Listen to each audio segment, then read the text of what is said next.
Maya whispered through my door like she knew me, but she'd been dead for 6 months. I froze with my hand on the deadbolt because the voice on the other side was Maya's, and Maya was buried in October. I'd moved into the rental on Birchwood 3 weeks after the funeral because our old apartment still smelled like her shampoo, that green apple stuff she bought in bulk. The new place came half-furnished.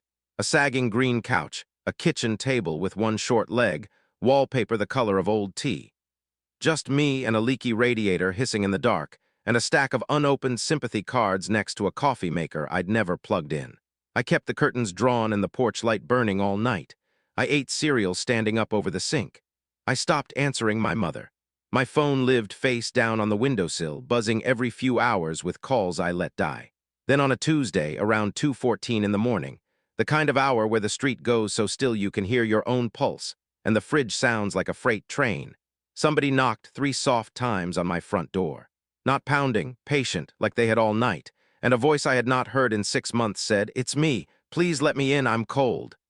I told myself it was a dream or grief doing what grief does.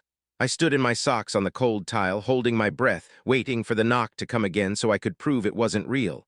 The chain was on. The deadbolt was on. The brass slide at the bottom was on. Then she said my full name, middle and all, the one only Maya used when she was annoyed with me. And she laughed that little broken laugh she had when her nose was running. "Don't make me stand out here," she whispered, and I heard her palm slide down the wood slow, the way she used to drag her fingers down my back when she couldn't sleep. I crawled on my hands and knees to the peephole, and the porch light was on, and there was nobody there. Nothing but my empty welcome mat and a single dead leaf turning in the wind.